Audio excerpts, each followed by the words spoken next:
Will Democratic outrage finally eat itself? The Washington Post's Michael Scherer sends out that warning today to the left, arguing that hysteria over Donald Trump may well start backfiring on them. Last week's retirement of Anthony Kennedy has created an environment of such high drama within the Beltway and the media bubble that it threatens to fracture the party from just about everyone and everywhere else. It's a good warning, but it doesn't come without a little editorializing. Growing liberal agitation over a pivotal Supreme Court retirement and a simmering crisis about immigrant-child separation have left Democratic leaders scrambling to keep the political outrage they'd counted on to fuel midterm election wins from becoming a liability for the party.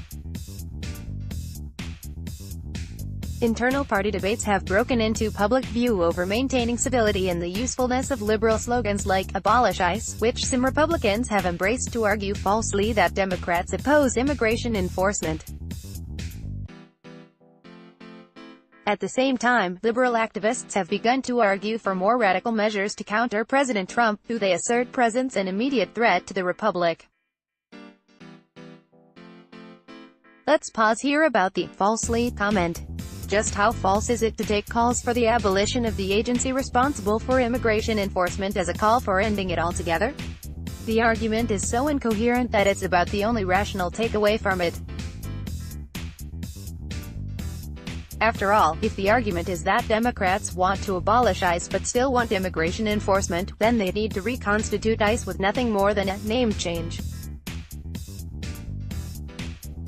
The problem with hysterical arguments isn't that they get falsified, it's that they're entirely unfalsifiable.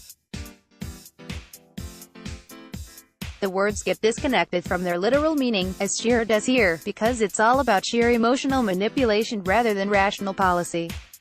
That's why Democrats are talking about street fights, rather than coherent strategies and solutions. Others, like Senator Kamala D. Harris, D. Calif, a likely presidential candidate in 2020, called Sunday for more street protests, along the lines of the 750 rallies that were held Saturday to protest the continued separation of immigrant children from their parents. "It is up to each of us to use our voices and take to the streets to fight for who we are," she tweeted Sunday. Maxine Waters famously called for street action too, and so have other darlings of the left. Nancy Pelosi and Chuck Schumer's calls for more rational debate have largely been ignored as an authentic and collaborationist. Former Democratic DCCC Chair Steve Israel suggested that it's self-indulgent and isolating. "There is a big difference between a strategic message targeted to win an election and an emotional call like "abolish ICE," said former Congressman Steve Israel, NY, who led the Democratic House election effort for 2 cycles. "One feels good for the person screaming, and one works for the person voting." Israel's concern is less about rational policy, however, and more about the brewing civil war within the Democratic Party. They managed to shoot themselves in the foot with Harry Reid's 2013 nuclear option, leaving them with no way to slow down Donald Trump's Supreme Court nomination without help from Republicans. That impotence has enraged the left, which cheered Reid at the time in another triumph of emotionalism over rational thought.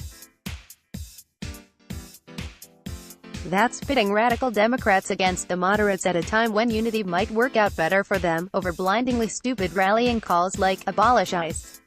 That same impulse is about to lead them into another dead end, this time in selling street fights to Americans who would just rather vote. That's what makes Michael Moore's comments so ironic. What would you give your life for? Moore asked in a call to action Friday on HBO's Real Time with Bill Maher. That moment is now. "We are going to lose our democracy, if we haven't already. Ahem. We're having an election in 4 months. Rather than focus on actual democracy, Moore, Harris, and Waters are trying to sell street fights and suicide missions in their stead, based on hysteria rather than policy outcomes. How exactly does that rhetoric uphold democracy? That might work for turnout in the fever swamps, but revolution might not even carry the day in all of the Hillary Clinton districts from 2016, let alone the Donald Trump districts from 2 years ago. the hysteria and infighting may well disintegrate any chance Democrats have in regaining control of the House, and could set up the Senate for an easy slam dunk if another Supreme Court seat opens up in the final 2 years of Trump's term.